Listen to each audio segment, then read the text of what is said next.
Welcome back to the Optum Care Community Centers, everyone. It's Ben Brock again here, and today we have an art class brought to us by Alison. Now, Alison is going to take us through about a 20-minute exercise, and we will need a pencil, pen, eraser, and piece of paper. This class is really for anyone, so if you're like me and have zero art talent, you can still really enjoy this class and have a really fun time. So go ahead and gather everything that you need, and we'll see you back here for the lesson.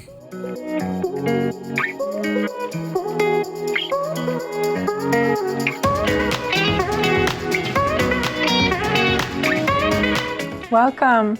We're going to do some drawing today.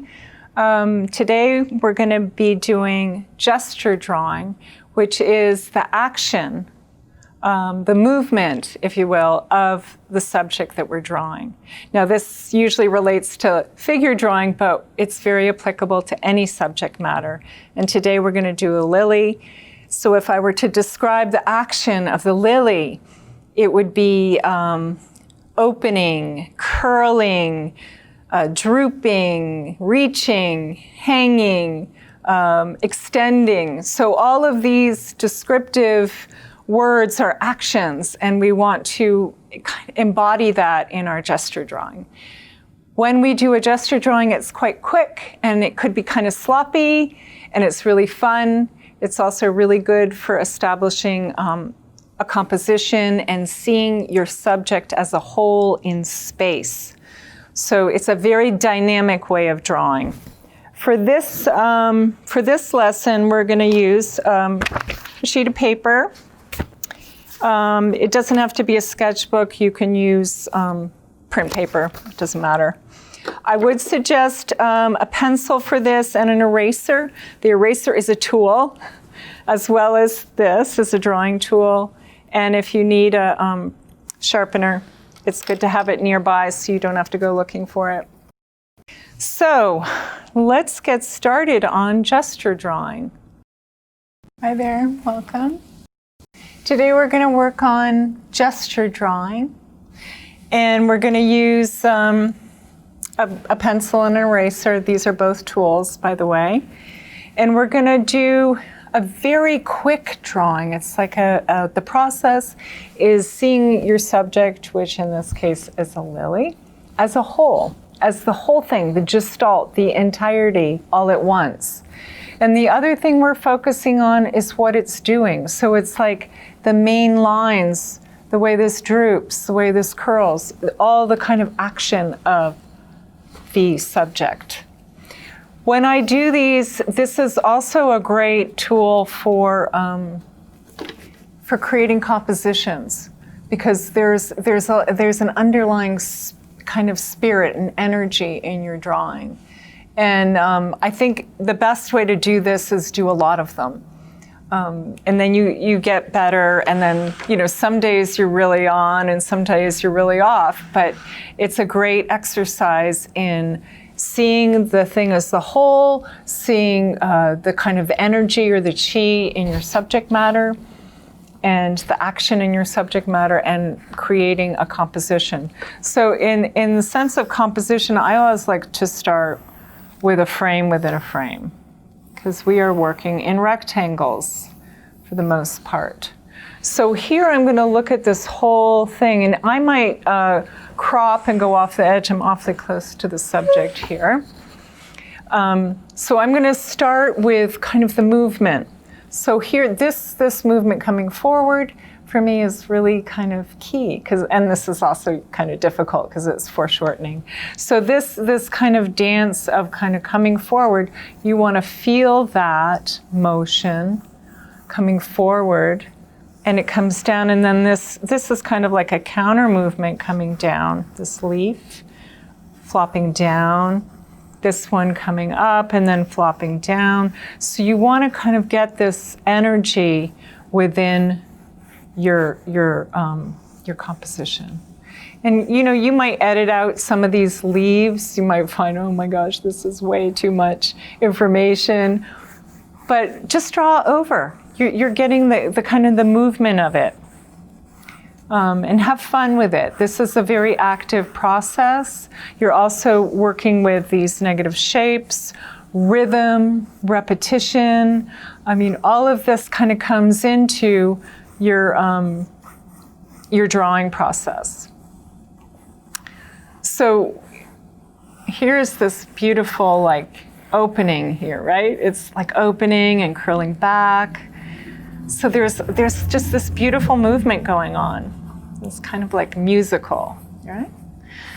And then you can come back to your, so you've got this kind of dance going on with your, I've got a whole other flower I haven't put in. Maybe it's too much. You can edit that out or, include it. But I like kind of how this rhythm is happening here. Okay, so there's one. That was quick, right? Let's do another one. So maybe I'll start in a different place. Start with the blossom at the top. So it's opening out, it's moving outward. And the stamen or pistil, I can't remember what they're called, is coming forward, and maybe it's better not to label them.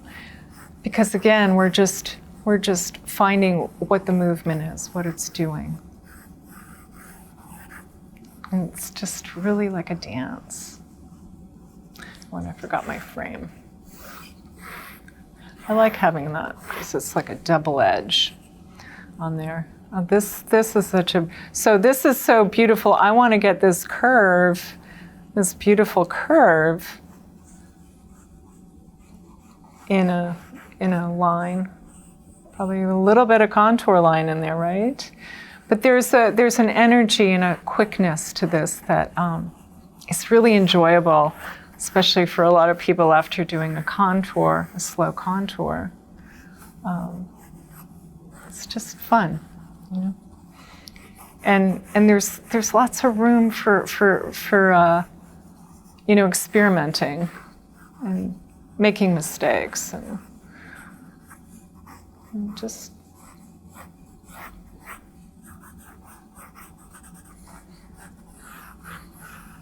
So again, I'm kind of dividing my page, it's kind of a similar way. And you might work on a similar composition, but with a little bit different framing or different kind of emphasis or energy.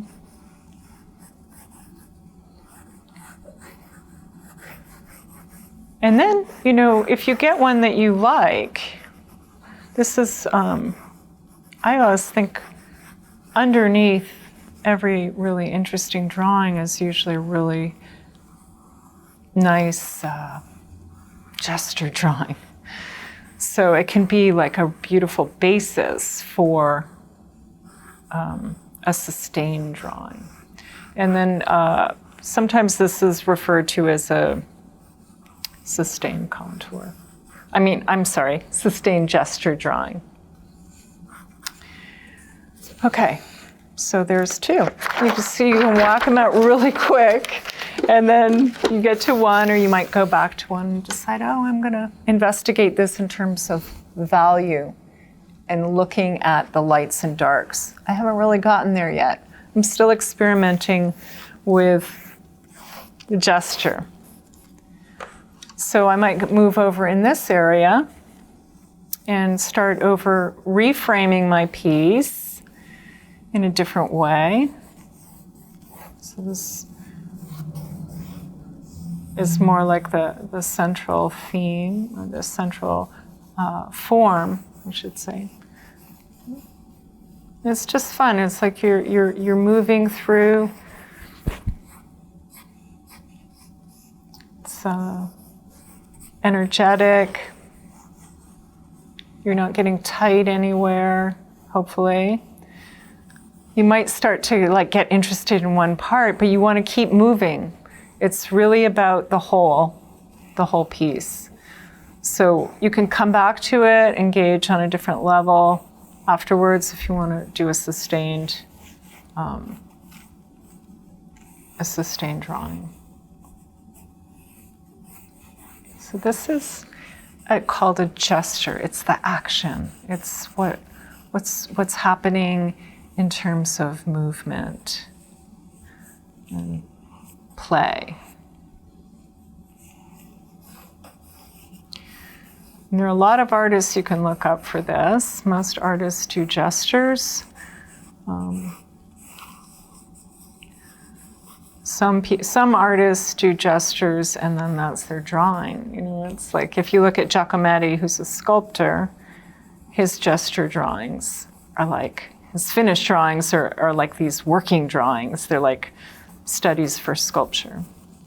So it's a really important kind of starting point. And you're measuring, you're looking at negative spaces. This is the negative space here. That's a pretty nice shape. I might just cut out the flower there. So I'm free to edit if I want to. Okay, so on this one, I might start doing a little bit of value study.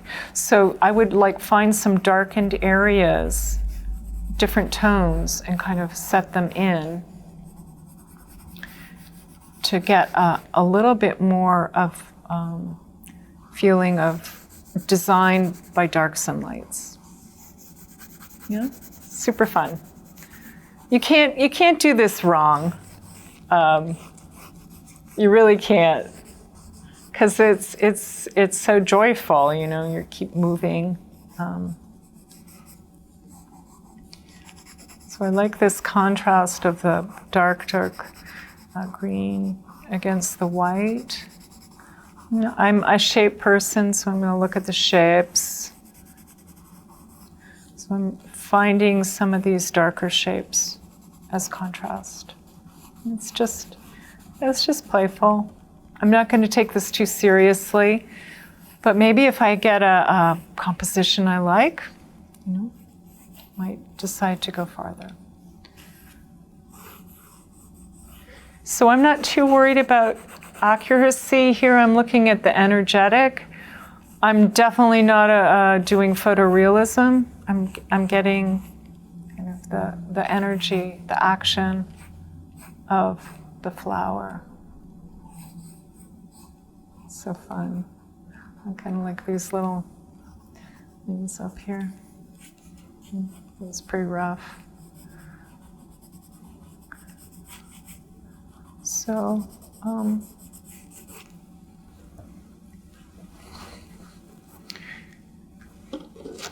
gesture drawing.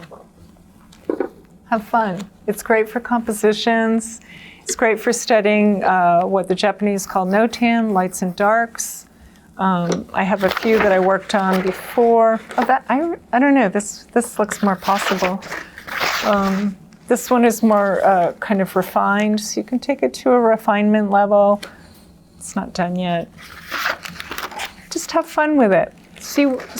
Investigate your subject matter in terms of what it's doing, and then you can play with the lights and darks. But don't get too picky. Just get in there and try it. You know, if you get too picky, you'll stop yourself. Just have fun with it. Thank you for joining us.